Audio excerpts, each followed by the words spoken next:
Well, these ATVs really put on a tremendous show here in Montreal. They've been a crowd favorite since the very first year they raced them. And I think the two Desormeaux brothers are going to really get the crowd going. But I tell you what, Tommy Carson, the rider from the United States who was second here a year ago, he is determined to win here tonight. Should be a tremendous race. All right, four-wheel ATVs, and here they go. We talk about the Desormeaux brothers, Pat, Jean, the defending champion, and Pierre, number 11 from Saint-Eustache, Quebec. They charge into turn one. It is Pierre Desormeaux, number 11, grabbing the early lead. Patrick Potvin on number 29 was running second. And there's a problem with number 6. That is Glenn Hoare, who won this event back in 1986. He has continued, but that's going to cost him any chance of winning the race here. There's your leader, number 11, Pierre Desormeaux, followed in second by Patrick Potvin aboard the number 29 Suzuki. And then back in third, it is Jean Desormeaux, number 3, the defending champion here in Montreal. Glenn Hoare, who had difficulties on his number 6 from Moncton, New Brunswick on a Honda. That's going to be a long way back to the front for Glenn Hoare. I don't think he's going to be able to do it with the pace that's being set here in the early going. Pierre Desormeaux, number 11, lots of air off that jump. Patrick Potvin in the number 2 spot. Then it's number 3, Jean Desormeaux. And then number 69 now, Tommy Carson, the Hopedale, Ohio rider, is up into the 4th place spot. He just got around. Rider number 72 there, Ken Van. They battle coming off of that jump. A good three-way scrap now for that 2nd place position as Pierre Desormeaux, and there's number 3, Jean Desormeaux, has crashed as he was running right with Patrick Potvin and Tommy Carson. So the defending champion is out of this ATV final, and then you saw him scramble to get out of the way of all the oncoming ATVs. Vic, let's look at it again here in slow motion. Coming through, this is turn 1. The 3 riders are bunched together. Potvin 29, Jean Desormeaux, and Carson. Carson comes up the challenge, and there is Jean Desormeaux end over end. He was lucky he didn't get hit by any of the other machines. He scrambled to get over the wall. Back to the leader.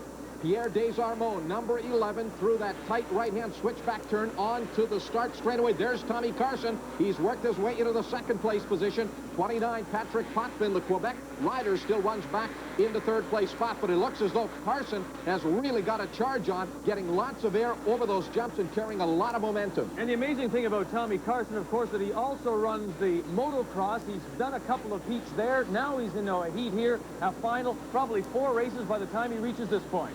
Well, Carson has got to be in tremendous shape to do that much riding and then come out here for this ATV final, and he's really charging up onto Pierre Desormeaux. There's Carson. You can see he's trying to square off and chop off the turns to make the traveling distance through the corner a little bit less, and he's able to make up ground on the leader. They come back across what will be the finish line, and Carson is closed right up, just a couple of bike lengths separating Pierre Desormeaux from Quebec. Definitely the crowd favorite here in Montreal, and Tommy Carson, who was second to Pierre's brother Jean, but of course Jean is out of it after taking that horrendous get off here in the early going. Carson takes the outside line down the straightaway, and again he'll close to within just a bike length. Pierre Desormeaux, number 11, is your leader. Tommy Carson in the 2nd place spot as they really showing some speed on the straightaway, flying off the series of single jumps here on the straightaway. But Vic, it looks as though Carson has certainly reeled him in a hurry, and there's Carson. Got the inside. Carson to the inside of Desormeaux. He'll take over the lead.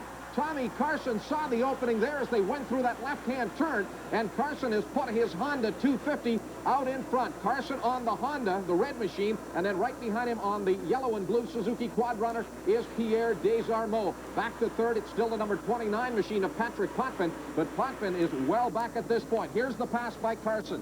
Tommy Carson getting the inside line and getting out of shape a little bit. Pierre Desormeaux, and then that's it. Tommy Carson, now your leader in this ATV final. As Carson took the fast line through that turn, here he is. Desormeaux not letting him get away too far. Desormeaux trying to reel him back in. So Tommy Carson is your leader here in this ATV final. Coming up the Supercross final, Ross Peterson is the defending champion.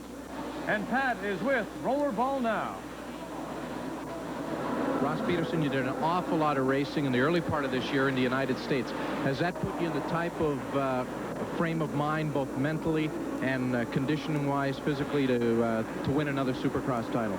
Well, I hope so, Pat. Mentally, I'm tough. I feel good about the racing. I've been racing and doing well, and my riding as well. Physically, I've had a few injuries in the past couple of weeks that have detuned me. I broke my foot about a month ago, and I just got over that, and then I had a shoulder injury last week. So as far as injuries-wise goes, it seems like it's going through a tough spell here, and I just hope that I can come through it all right.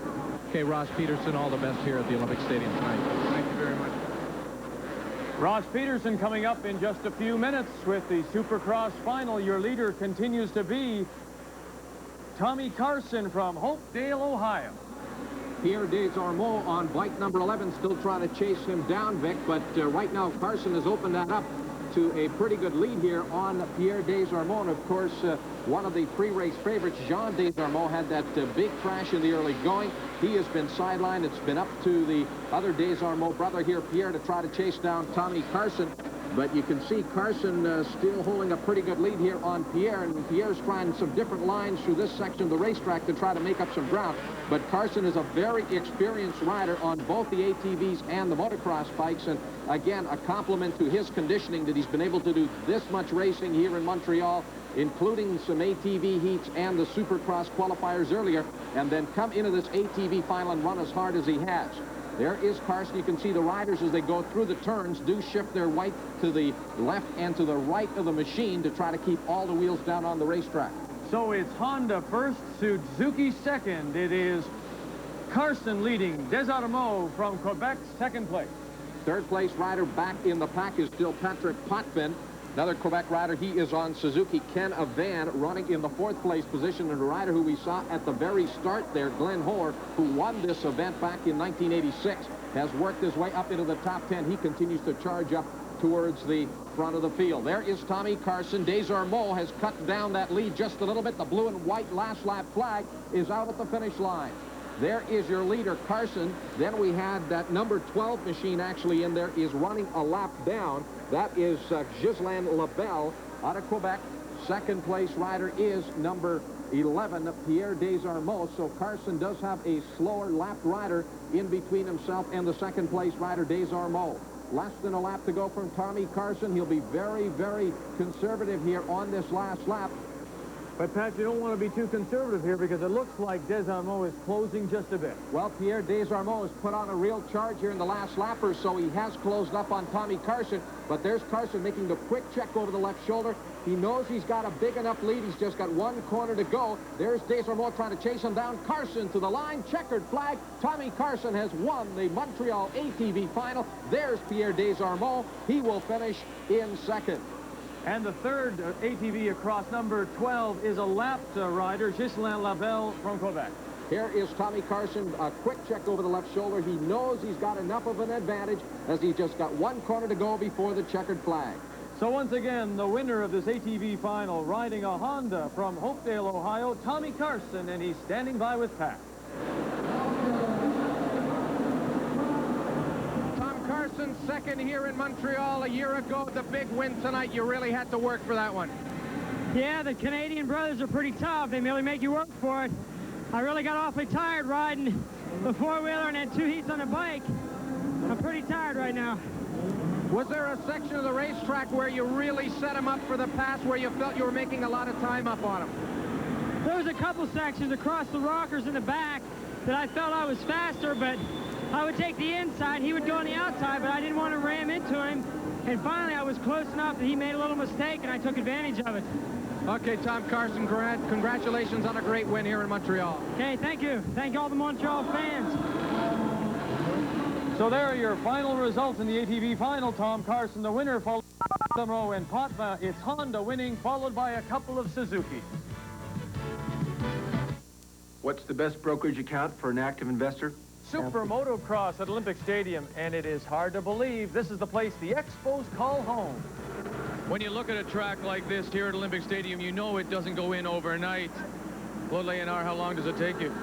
Basically 2 days for the rough construction work. We bring in the dirt on one day, start building the jumps very roughly just to get an idea where we're going. Second day we fine-tune it, and hopefully a little bit of time before the races to get everything right. All right, as a designer, what are the kind of things that you want to put into a track to make it more challenging for the drivers and the riders? The big challenge with a stadium-type race is basically very confined area, so it's hard, especially with dual tracks here, trucks, buggies, motorcycles, different tracks. You have to try to put variety, but you have to give the guys a little bit of room to pass. You have to think about things, setting the jumps up so that they have enough room to get different lines, things like that. So you have to basically think what's going through the riders and the drivers' heads and see the way they see the race. Is there a particular jump that you like and you want to include all the time? Yeah, we like to get altitude. People, it's a big place here. People sitting up on the top stands, they lose the scale a little bit. So we try to go for jumps that get a lot of air time, not really length. We have to have good dirt to do that. This year, we're on the soft stuff. It's a little more difficult. But you know something, Pat? I don't think these guys care what kind of dirt it is. These are the mini trucks. Looking forward to this. Mazda has dominated the last couple of years, but now Jeep is here in Montreal. Well, Jeep's #1 driver, Walker Evans, is right in the middle of it as they charge off the starting line and head for turn #1. It is a bit of a surprise there, number 10. It is Patrice McGrail who's grabbed the early lead. Walker Evans, Vic, right there in the second place spot.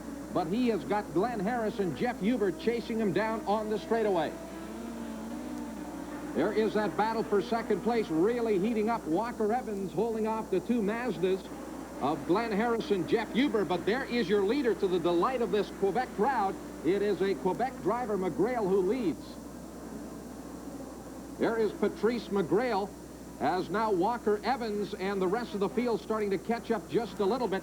Walker Evans holding off the #2 pickup there of Glenn Harris, and right behind him, Jeff Huber in 1. And when you get a look at the car and the truck of Walker Evans, he's missing his left fender, and now we've had a change as well. Some of them are dropping body parts all over the stadium. Well, there's contact going into turn 1. That battle for second place really heating up. There are the two Mazda pickups. They're chasing down Walker Evans. Out in front, it's still McGrail. And they have been hammering at each other. Of course, fiberglass and sheet metal on these mini pickups over top of a racing frame. There you can see the #2 Mazda of Glenn Harris, then Jeff Huber. They fly off this jump, and you can see the suspension really working on these mini pickups. But they take a tremendous pounding, the driver being slammed around inside, but of course strapped in there, and there's the pass for second place. Glenn Harris has gone through in a second ahead of Walker Evans. A nice pass. He saw the opening there to the inside, Vic, and he's moved into that second place spot. A new fourth place position now as the 05 car of McCracken has taken over fourth. Here's that replay and the pass by Harris. He sees the opening to the inside there going through what is turn 8 on the full course. He picks up the second place spot. Glenn Harris just simply pulled his way through. There is your former leader. He got into a good start. That was Patrice McGrail, but now he is still out in front and doing well. McGrail coming up here on number 712, Steve Napier. He will lap the New York driver, and some contact there in the turn as McGrail almost ran right into the back of Napier, 712 in that green Toyota. There's the new second place driver, #2, Glenn Harris, and then Walker Evans back in third. Patrice McGrail, of course. Oh, and somebody's gone over here. That is Walker Evans. He has rolled his Jeep Comanche right over. Here are the corner workers. They'll try to get him upright.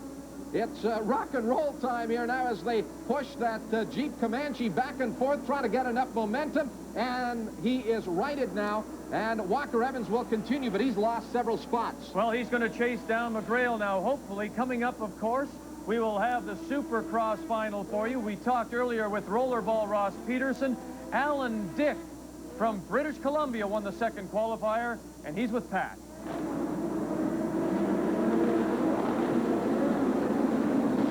Alan Dick, have you made any changes since the qualifying heat that you'll make on the bike before the final? I don't think so. The bike's working really good. Have no complaints about it. I just think get the same start, the whole shot, and just be consistent and hopefully walk away with it. In the early laps, who do you figure to be up there at the front?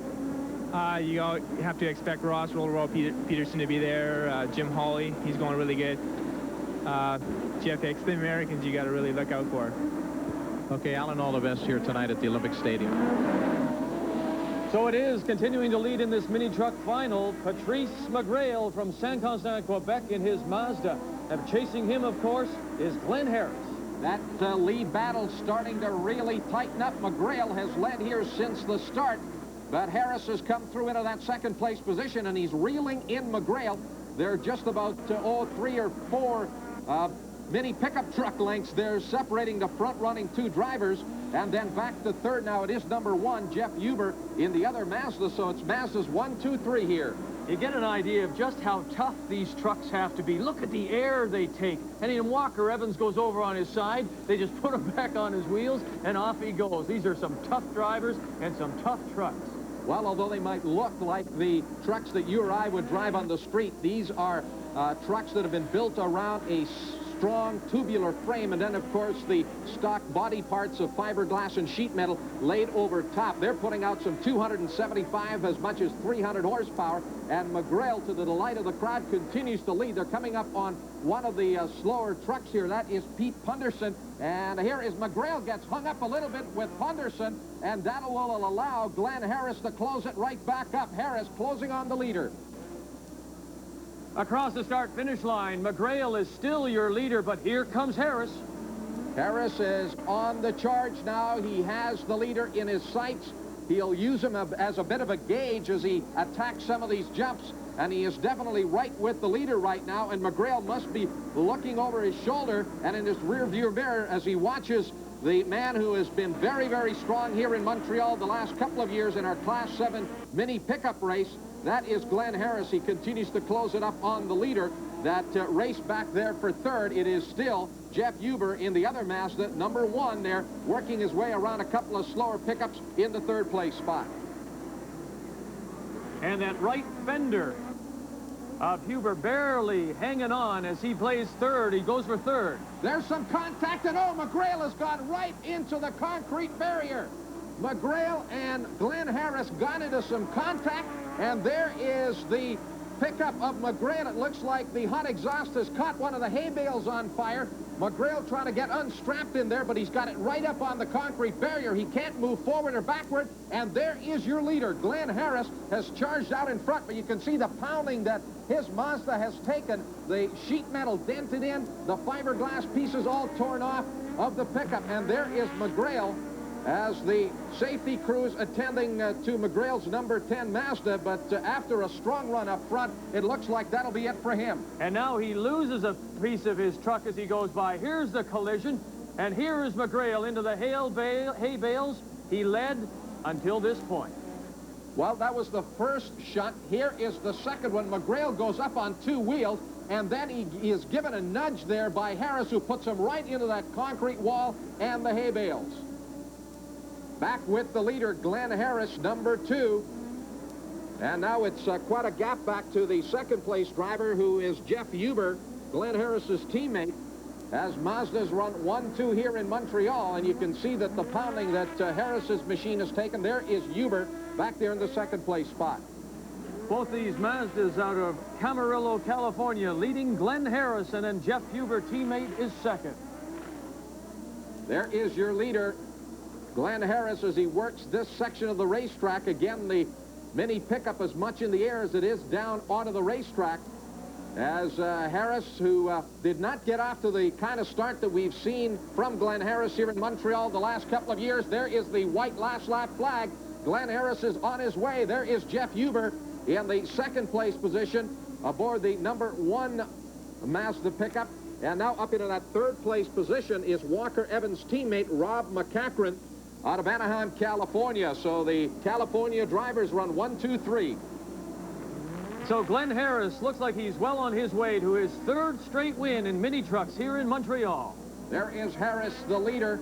Just a couple of corners to go as he works this section of the straightaway. Back in that third place position, one of the Jeep Comanches. Unfortunate for Walker Evans, that rollover earlier in the race really cost him any chance of winning it here after he had run very strong in the earlier qualifying heats. Here is your leader, Harris, coming up through the final turn. There is the checkered flag, and Glenn Harris will win it. A tremendous run here for the California driver. There is his teammate, Jeff Huber, in the other Mazda. He will finish second. And Vic, here is the third place finisher. It'll be McCachran in the Jeep Comanche. So Glenn Harris is your winner from Camarillo, California. He'll take home $8,500. Coming out of that final turn, the driver just ahead of him is 724, Brian Case of Norville, Ontario. Case trying to stay on the lead lap, but right behind him is the winner. Checkered flag for Glenn Harris. Just some of the damage done in this Coupe de Montreal here at Olympic Stadium. Your winner, Glenn Harris, and teammate Jeff Huber is second. Rob McCracken in the Jeep is third. Coming up, the Thunder Buggies in the Montreal Super Motocross.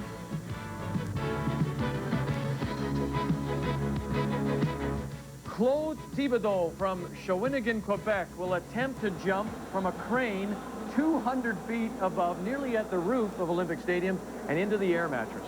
Well, Vic, they've had some great intermission shows here over the years in Montreal. They had a tremendous fireworks extravaganza for a number of years. Of course, with the roof on the Olympic Stadium, that is no longer possible, and they pulled another spectacular here out of the hat. There's a good look at the 24-year-old from Shawinigan, Quebec. 200 feet up into a mattress 30 by 60 by 18 feet deep, and he'll hit the mattress at 120 miles an hour. Right on target. Oh, I hope so. Claude Thibodeau. And Thibodeau somewhere down in all of that nylon. There he is. And Boy, very happy, of course, to successfully make the jump from 200 feet up. There it is in replay. Thibodeau, you can see the concentration just before he makes the leap down towards the floor of the Olympic Stadium and lands right in the middle of the airbag. The most exciting event at Olympic Stadium, and it only lasts 4 seconds. Claude Thibodeau survives a 200-foot fall. Tiger Cage. Thunder buggies at the Montreal Super Motocross, and how would you like to have this guy's job, the starter here in Montreal? Well, Vic, some people might say he's the bravest guy here at the Olympic Stadium tonight. He stands right out at the top of that first jump, looking right into the face of all of those Class 10 Thunder buggies as they rev up the engines. He'll put the red flag in the air, and there's the green to get the field underway. And there's no way all of those buggies are going to fit through turn 1 here off the start. There'll be some contact back there as we see it. A couple of the drivers being hung up there up on the concrete wall to the outside. There's your leader, number 12, has taken the lead. Danny Rice out of Lakewood, Colorado.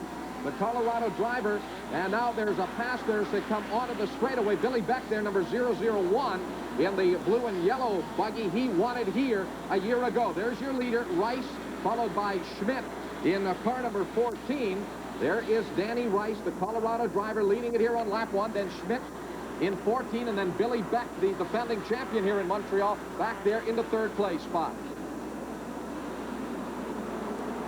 You talk about Billy Beck, the defending champion from San Antonio, Texas. In fact, in the past 8 years of running these Thunder buggies here in Montreal, only once has a Canadian ever won it. It's been totally dominated by drivers from the United States. Of course, the American drivers who run in the outdoor events have adapted very nicely to the stadium races, and right now it is the Colorado driver there, Danny Rice, who leads it. Schmidt from Pennsylvania running in 2nd, and then Billy Beck of San Antonio, Texas in 3rd, and there's a problem with number 11, Vic. That is Norman Vaillancourt, the Quebec driver who got hung up there for a bit. The corner workers looked as though they have got him out of the problem, but there is your leader. It is Danny Rice, as he took the lead on the start, and although he's got 3 drivers right with him as they go over these series of jumps, 2nd place is Art Schmidt, and then last year's winner, Billy Beck, in the blue and yellow car. You talk about the outdoor racing. Of course, the Southern California, the Baja, that's where this all developed. Dune buggies so many years ago. But now indoors with all the noise, naturally, they're going to call them Thunder buggies, and that's what we have here at Olympic Stadium. There's that race for 2nd place. It's really tightening up. Number 30 there trying to make a move to the inside was Kevin Probst out of Illinois. He tried to make a move on Billy Beck. Beck turned him aside, and there are your front-running 4 buggies. They really chew up this racetrack. Of course, they do not run on the entire circuit, and there's a problem with one of the buggies further back. That is number 8, Jerry Welchel out of Anaheim, California. Looks as though a tire has gone flat on him. Your leader continues to be Danny Rice in car number 12. There is Rice and Schmidt, and Beck 3 wide going into the turn. And Rice will hold off Schmidt, who goes to the outside. Billy Beck tries to pull to the inside. He'll pick up that 2nd place position. But we have not seen that before here in Montreal. They were 3 wide going into the turn for the lead. It's hard to believe that there would be that much room here at Olympic Stadium to put 3 of those buggies together. Well, there are a couple of sections of the racetrack that are wide where you can get 3 of them, and the drivers did exactly that. It's still Rice, your leader, Beck in 2nd, and Schmidt runs 3rd. They all look to be getting a little bit out of shape now as we're coming down to the end of this Thunder buggy race. Coming up, the motocross final. The top U.S. rider is Jim Hawley. Jim Hawley, a fine second-place finish in your qualifying heat. You're through to the final and going to be facing one of your arch nemesis here in Canada whenever you come up here to race, Ross Rollerball Peterson. How does that final shape up? Well, actually, to tell you the truth, it shapes up to be a real knockdown, drag-out brawl between not only myself and Ross, but also Beckington, who finished second behind Ross, Jeff Hicks, who also won his, Fred Andrews, they're both from the United States. Also, Doug Hoover and Alan Dicker. Everyone's going really good tonight. The track's real technical tonight. The dirt's a little bit moist here, so we're developing a lot of ruts in the track. And when you come up to the jump, there's like 6 lines you can pick. So it's like pick a line, and then on the backside, you have to just make sure you land exactly right, or you're going to crash. You know, it's a real hard, technical, fast track. The start is always critical in a Supercross race. What's your strategy for the final? Well, you know, I think everyone's strategy on the line is to get to the first turn first, but I'll settle for the top 5 because it's a 15-lap main event. It gives me a little bit more time to sort things out. You know, I'll take the top 5. Jim Hawley talked about the ruts, the soft dirt, obviously leading to that. Maybe that's a good reason why these buggies are getting out of shape the way they are. Well, they are taking a tremendous pounding out here, Vic, and there you can see Billy Beck. They have really done a job in getting his Class 10 buggy set up here for the track in Montreal. Suspension tuning for these particular racetracks is all important, and Beck a year ago was very, very strong. What they learned last year, they've certainly applied to this year's setup on his buggy, and right now he's showing his superiority, although Danny Rice had a pretty good run there for several laps. Billy Beck, the defending champion here in Montreal, is your new leader, with Rice trying to now get back the lead. Art Schmidt, they're still back in the 3rd place position. Billy Beck coming over on his left front wheel, on his right front. They use them all, don't they? I mean, none of them are used sometimes touching at the same time. Well, it's not too often they've got all 4 down on the racetrack, but right now we're seeing a pretty good race shaping up now for that 3rd place position. There is the leader, Beck, going through, followed by Rice in that 2nd place position. He's just lapped one of the slower cars there, as right now you can see the interval, and there's a couple of drivers hung up to the left as Rice goes through, and then it is number 30 there. That is Kevin Probst out of Illinois.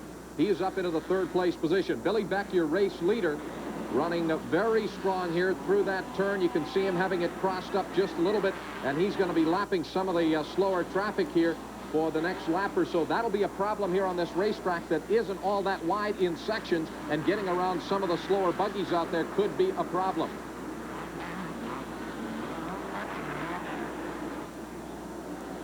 Billy Beck from San Antonio, Texas is your leader, followed by Danny Rice from Lakewood, Colorado.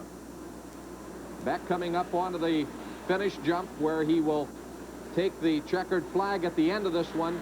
They're getting the white flag now, so he's on his last lap. Less than a lap to go for Billy Beck, trying to make it 2 for 2 here at the Olympic Stadium in Montreal. He is trying to get around. That is buggy number 9, Dean Dodd from Quebec. Dodd just will not let him get through. There is your 2nd place driver, number 12. That is Danny Rice from Colorado. Billy Beck trying to make it 2 straight wins here in Montreal and take home the $6,800 first prize check. There is Kevin Probst. He has got it up onto the hay bales and concrete wall. Probst, who had a pretty good run here going for a while. There is Billy Beck, your leader. Just a couple of corners to go as he is still tangling with those back markers. That is number 10, Richard Dagenet. As the checkered flag out at the line, Billy Beck wins the Class 10 Thunder Buggy race for the 2nd time in as many years here in Montreal. You talk about setting up a car properly for this track. Billy Beck and his crew have done the job. Well, he was able to take his buggy almost anywhere on the racetrack. Here he is coming up. He does not lap Dagenet, but the checkered flag is just a few feet away. Here's Vic with the winner, Billy Beck. It's a long way from San Antonio, Texas to come to Montreal, but it's all worth it when you win races like that. Oh, it's a thrill. It's such a thrill last year, and this year's even better. Last lap, though, did you have that in mind? Oh, Oh, yeah, I didn't think I'd ever get here after I got the lead. Good for you. This is just something special. What is it about Montreal now? Scotty Taylor dominated for so many years. Now you win it back-to-back. What is it about this circuit? I don't know. I guess everybody really gets pumped up for this race. It's our favorite race of the year. I guess it is. Billy Beck wins again, followed by Rice and Schmidt. U.S. drivers are 1, 2, 3 in Montreal. He's won here 5 times before at Olympic Stadium. Ross Peterson, Medicine Hat, Alberta. A lot of people, many people, think he's going to make it 6. Well, he's going to have his work cut out for him because the competition is the toughest it's been in a long, long time here in Montreal. You've got several top American riders who can beat Ross here, including Jim Hawley, and don't count out Canadians, Alan Dick or Doug Sweeper Hoover. It should be a tremendous race. And then, of course, there's the young Quebecois, 18-year-old Carl Vaillancourt. Can the young kid come through? We'll find out. It's motocross time here at Olympic Stadium. And there he is, right in the middle of your screen with a thumbs up, wearing number 1. That is rollerball Ross Peterson. Peterson has really dominated Supercross racing the last 6 years in Canada. The countdown towards the drop of the starting gate, and then those 25 riders will go charging into turn 1, Vic. And here we go. The Super Motocross is underway at Olympic Stadium. Riders charge into turn 1. Number 2, Alan Dick grabs the whole shot. There is 20, Jeff Hicks. He slams it in the wall, and we've got 3 riders down. That is number 10, Shane Drew. 994 there, Robert Hayes. And there is an injured rider. That is Jeff Beckington. Tough break for Beckington, who finished 2nd in his qualifying heat behind Peterson. There is the young Quebec rider, 18-year-old Carl Vaillancourt, who is running up in the top spot. In the 2nd place position is Alan Dick. Vaillancourt from Drummondville, Quebec, riding a Honda. There is Beckington. He really appears to be shaken up. Here is the start. Always a critical spot on any race. Into turn 1, you can see Hicks going way wide. He slams the wall. There's the tangle to the left of your screen where the 3 riders went down. Hayes and Shane Drew were okay. They remounted and have continued, but it looks like Beckington is through. Looks like he got winded and appears to be favoring his left arm there, but the crew's right on the scene. Jeff Beckington from Stellene, Michigan on a Honda. There is your leader, Carl Vaillancourt, Alan Dick, number 2, right on him. 3rd place rider, 118 there, is Fred Andrews, followed by Ross Peterson.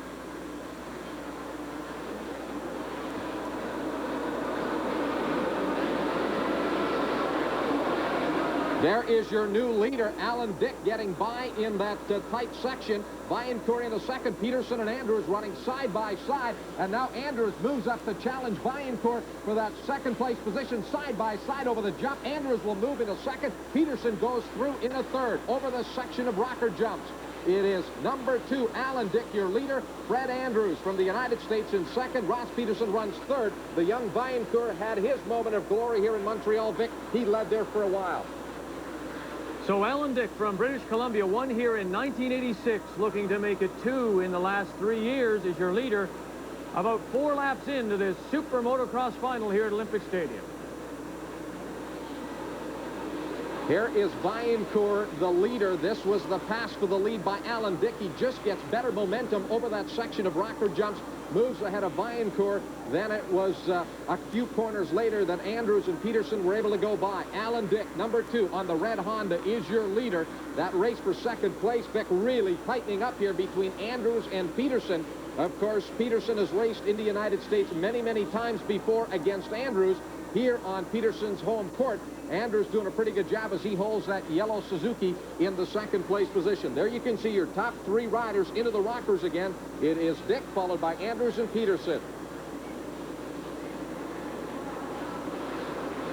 Now, we talked earlier about how soft this mud is. It's been very wet, and in fact, it's very rutted. How difficult is it for the riders because of this kind of dirt?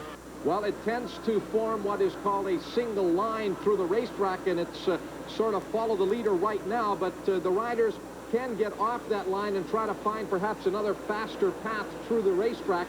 As here you can see Dick coming out of the start straightaway as they head over that jump and into turn 1. 2nd place rider right there is Andrews, and he is closing on Alan Dick. 3rd place rider there, Ross Peterson. then a bit of a gap back to the fourth place machine, and that would be now Hawley, number 28, has moved into that fourth place position. So Viancourt, who led here in the early going, has dropped back a few positions. There you can see the riders getting tremendous air over that section of jumps. It is still number 2, Alan Dick, your leader.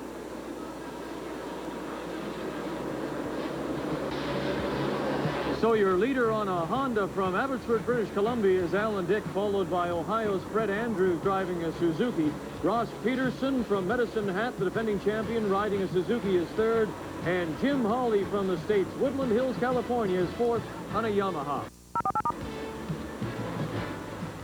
Montreal, the final of the Super Motocross. Vic Rauter along with Pat Gonzalez, and we've had some big changes. Ross Peterson, rollerball, is now number 1.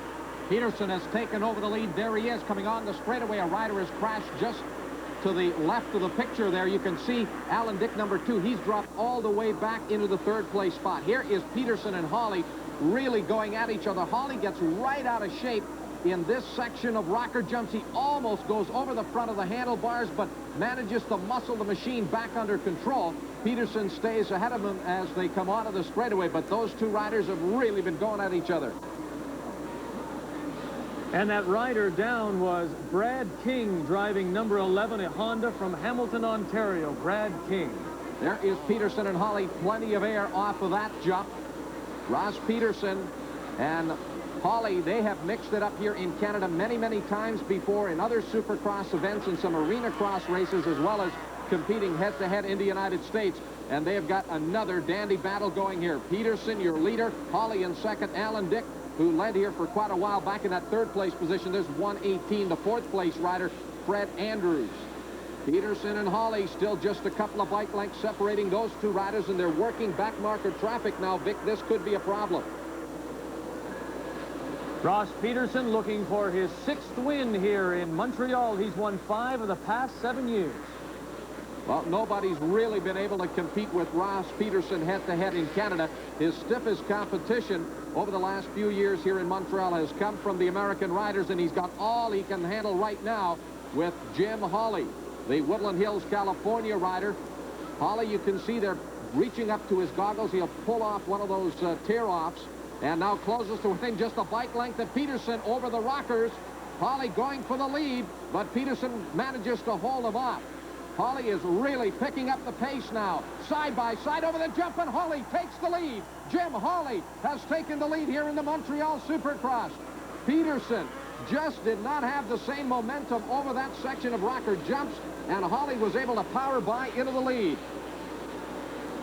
Well, Ross Peterson complained that he had a broken foot that he was recovering from. He had a shoulder problem, so maybe some of the injuries are starting to take their toll on Medicine Hat's Ross Peterson. The riders taking a tremendous pounding out here, especially as it gets down into these closing laps. Conditioning becomes a major factor. Those injuries that Peterson received earlier this year have not allowed him to train as hard as he would have liked to. And here is the pass by Hawley. He simply attacks those jumps more aggressively than Peterson. Goes around the defending Canadian Supercross champion, Jim Hawley.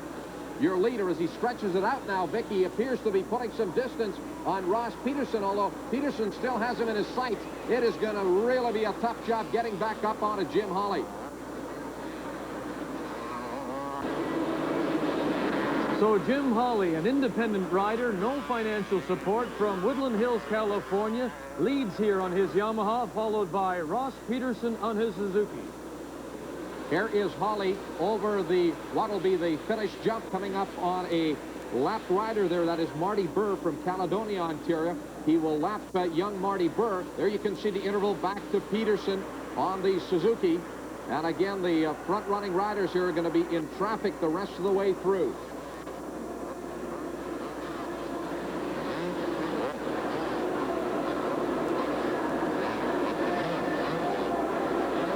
And you know what's interesting, just like all forms of racing, those back markers do look over their shoulders and do move over to make space for the front runners. Most of the riders are courteous enough to allow room for the front runners and move off the racing line. There you can see the interval. Peterson still pushing hard. Of course, Ross, a very, very competitive rider. He's going to give it all he's got here to try to reel back in Hawley, but Hawley is so strong. You can see he's pumped up. He was very, very strong in his qualifying heat, made it through directly to the final. And right now, I think Peterson's really got his work cut out for him, trying to get close to make another challenge for the lead. And the interesting thing as well, Pat, is that Hawley and Peterson have put so much room between themselves now in third and fourth spot, Dick and Andrews, and they were the leaders early in this race. Well, they have certainly dropped back off the pace a little bit. Alan Dick running in third, Fred Andrews is fourth, and Carl Viancourt back there in the fifth place position. Viancourt delighted the crowd when he led here in the early going for just a little bit, but he's been pushed back into the fifth place spot. There you can see Hawley, as the arms and the legs become part of the suspension on the machine to absorb the tremendous pounding over that series of jumps. There is Ross Peterson in second. It's strictly a two-rider race right now. The Canadian Peterson against Woodland, California's Jim Hawley.